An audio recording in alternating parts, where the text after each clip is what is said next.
रानो चली जाओ यहाँ से। मैंने दूसरी शादी कर ली है। मेरी दूसरी पत्नी ये कुमकुम है। ये बहुत अच्छी है और बहुत अमीर भी, तुम्हारी तरह गरीब नहीं। तुमसे शादी कर कर तो मैं बस पछता ही रहा था। अब जल्दी करो, जल्दी निकलो हमारे घर से। ये घर मेरा है और मेरी नई पत्नी कुमकुम का है। अपने साथ अपने बेटे कुकू को भी ले जाओ। मुझे तुम दोनों की शक्ल आज के बाद देखनी ही नहीं। आकाश जी, आप ये क्या कह रहे हैं? आप तो मुझसे प्यार करते थे, इतनी बड़ी बड़ी वादा किया था आपने मुझसे, मगर आज अचानक ये कैसी बातें कर रहे हैं? आपने दूसरी शादी कर ली, आपको शर्म नहीं आता?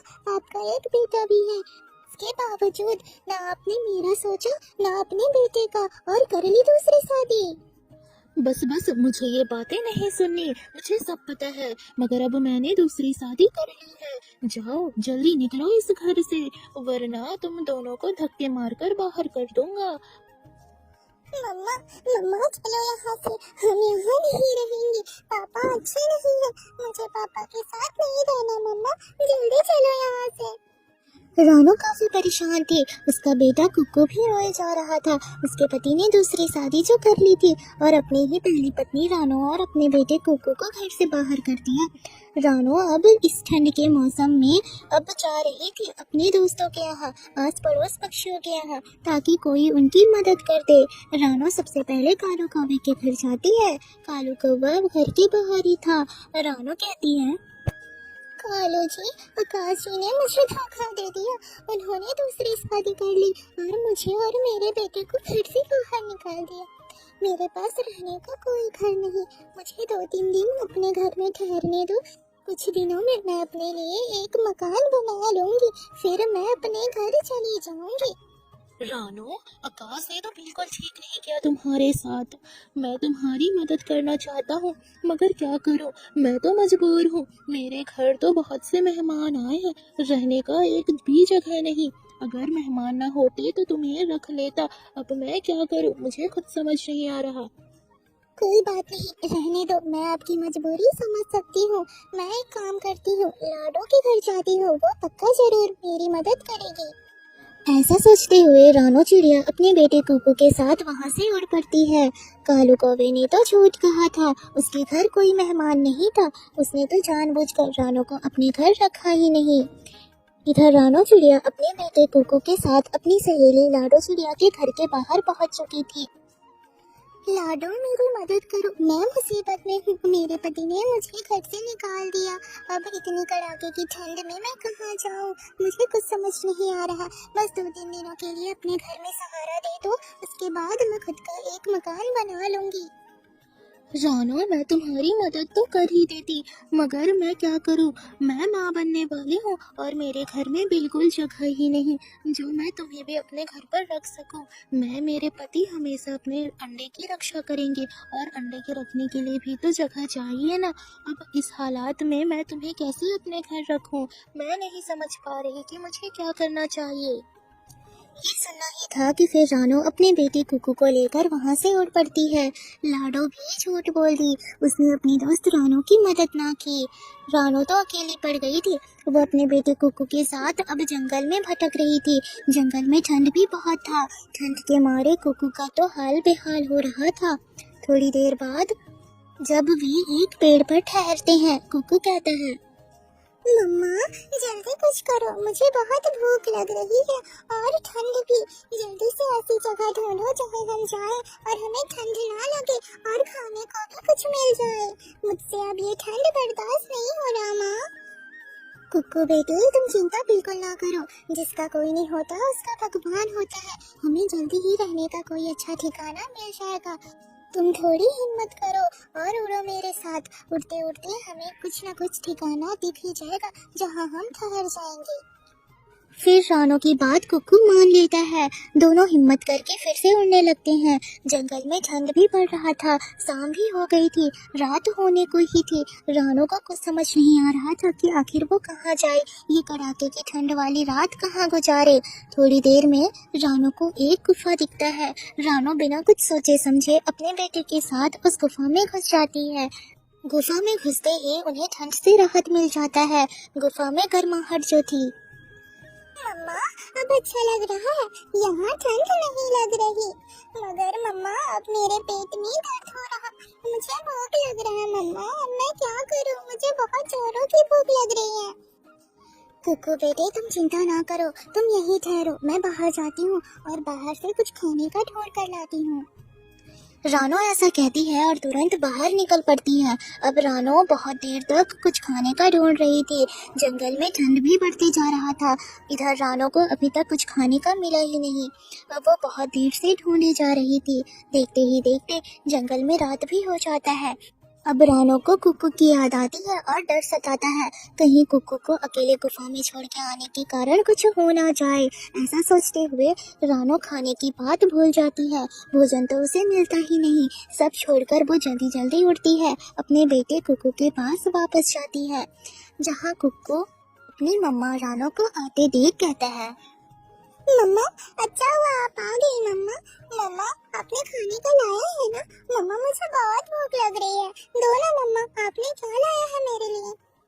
रानो के पास तो कोई जवाब ही ना था, क्योंकि वो तो खाली हाथ आ गई थी अपने बेटे कुकू के पास। कुकू बेटे मुझे माफ करना, मुझे तो कुछ भोजन मिला ही ना जो मैं तुम्हारे लिए ले आती। कुकू बेटे आज की रात हमें ऐसे ही गुजारनी होगी, कल पक्का से मैं बहुत सारे भोजन तुम्हें ले आऊंगी, तुम अच्छे से आराम से खा लेना। ठीक है मम्मा आप चिंता ना करो, मेरी तो भूख जैसे गायब ही हो गई। एक काम करता हूँ, सो जाता हूँ, पता ही नहीं चलेगा भूख लग रही है या नहीं। कुक्कू तो काफी समझदार था। ऐसा कहने के बाद कुक्कू सोने ही जा रहा था कि तभी गुफा में पड़ी एक किताब पर कुक्कू की नजर जाती है। वो किताब देख कुक्कू सोच में पड़ जाता है कि तभी वो किताब के पास जाता है और तुरंत किताब को अपनी मम्मा के पास लेकर आ जाता है।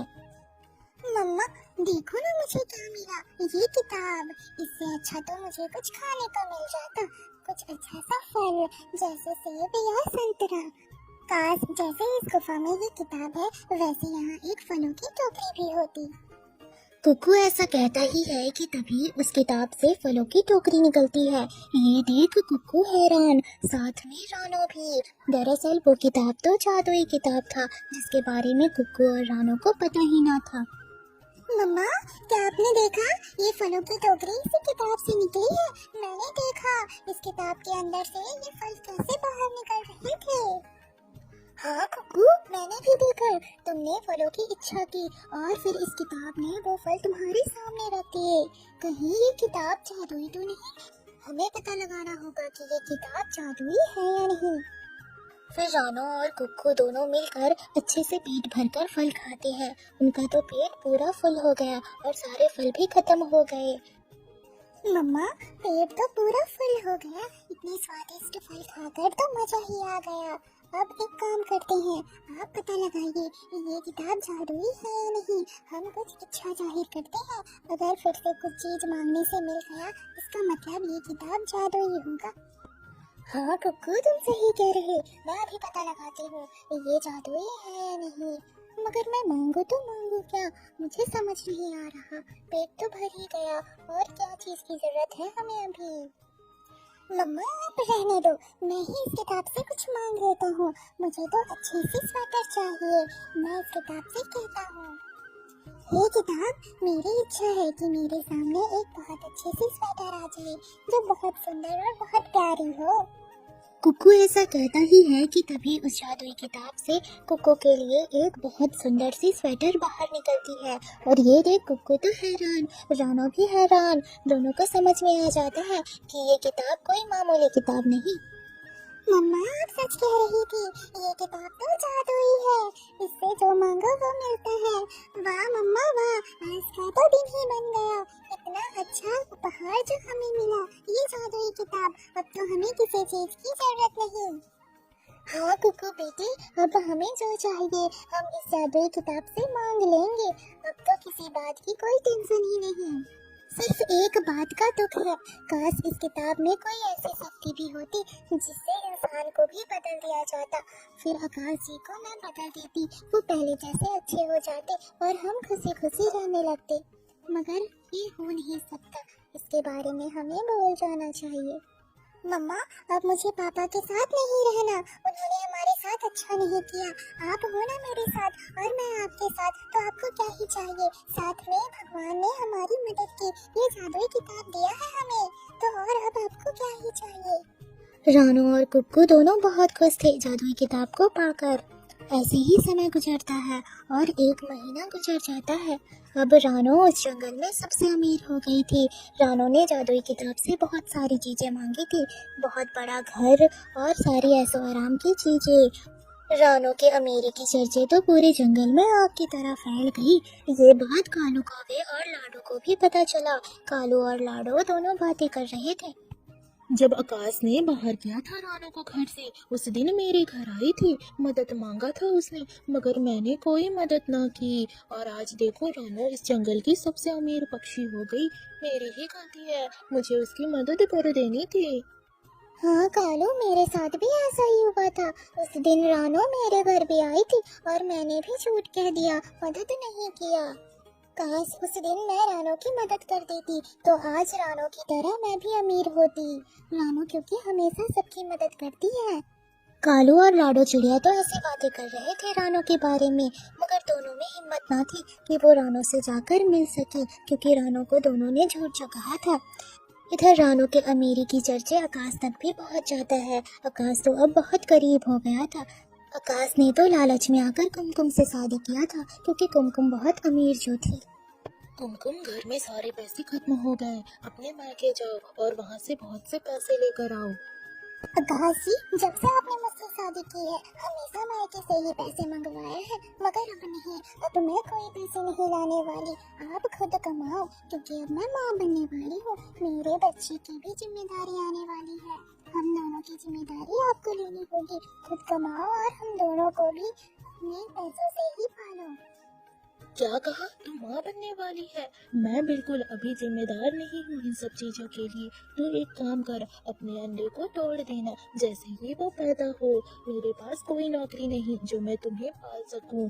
और ये सब तो बाद की बातें हैं, पहले जल्दी से अपने मायके से पैसे लेकर आ, वरना ठीक नहीं होगा। नहीं, मैं ऐसा नहीं करूंगी। मेरी ही गलतियों की सजा आज मुझे मिल रही है। मैंने रानो चिड़िया का घर तोड़ा, तुमसे शादी की। आज रानो की तकलीफें मुझे समझ आ रही है। कितना दुख हुआ होगा उसे जब वो अपना घर छोड़कर गई अपने बेटे कुक्कू के साथ। मगर मैं अपने साथ ऐसा नहीं होने दूंगी। मैं जा रही तुमसे अपने रिश्ते तोड़कर अपने मायके में ही रहूंगी, अपने बेटे को जन्म दूंगी और उसके साथ ही अपनी जिंदगी गुजारूंगी। तुम देख लो कि तुम अब क्या ही करोगे। ऐसा कहने के बाद कुमकुम तुरंत घर छोड़कर चली जाती है। आकाश तो सोच में पड़ जाता है कि अब वो करे तो क्या करे। अब मैं क्या करूं? पैसे कहाँ से आएंगे? अरे, मैंने तो रानू का सुना है, अब वो तो इस जंगल की सबसे अमीर बन गई है। मुझे अब उसके पास जाना चाहिए, थोड़ा रोने धोने का नाटक करूंगा, फिर तो वो मेरी बातों में आ जाएगी, फिर उसी के साथ रहूंगा और टेंशन ही क्या फिर। ऐसा सोचते ही फिर आकाश निकल पड़ते हैं। वो अब रानो के घर जा रहा था। उसे पूरी उम्मीद थी कि रानो उसे अपने घर में रखेगी, क्योंकि रानो थी जो इतनी अच्छी, वो हमेशा दूसरों की बातों में आ ही जाती थी। मगर कुक्कू तो समझदार था ना। थोड़ी देर बाद रानो के घर आकाश पहुंच जाता है। रानो का घर देख आकाश तो बहुत खुश था। रानो ने अपने घर में सारी ऐशो आराम की चीजें जो रखी थी। रानो, रानो, मुझे माफ कर दो, मैंने बहुत बड़ी गलती की। मैंने दूसरी शादी जो की, मगर वो कुमकुम तो धोखेबाज थी, उसने मुझे धोखा दिया। उसका चक्कर तो किसी और के साथ चल रहा था। आज ही मुझे ये पता चला, फिर मुझे मेरी गलती का एहसास हुआ। मैं तुरंत तुम्हारे पास आ गया। मुझे मेरे बेटे कुक्कू की भी याद सताने लगी। लाडो, मेरी मदद करो, मैं मुसीबत में हूँ। मेरे पति ने मुझे घर से निकाल दिया। अब इतनी कड़ाके की ठंड में मैं कहाँ जाऊँ? मुझे कुछ समझ नहीं आ रहा। बस 2-3 दिनों के लिए अपने घर में सहारा दे दो, उसके बाद मैं खुद का एक मकान बना लूंगी। हाँ पिताजी, अगर माँ ने आपको रहने के लिए हाँ कह दिया तो भी मैं तो यहाँ आपको रहने ही ना दूंगा। आपने बहुत गलत किया हमारे साथ। आपसे पहले कुमकुम आंटी यहाँ आई थी। आंटी ने आपकी सच्चाई बता दी है कि आप कितने लालची हो। अब ये नहीं चलेगा, ये नाटक कहीं और करना, क्योंकि यहाँ तो आप नहीं रह सकते। मैं और मम्मा हम दोनों अपनी जिंदगी में बहुत खुश हैं, किसी और की हमें जरूरत ही नहीं। आकाश बहुत गिड़गिड़ाता है। रानो तो मानने ही वाली थी, मगर कुकू बिल्कुल आकाश को वहाँ रहने नहीं देता। फिर आकाश वहाँ से चला जाता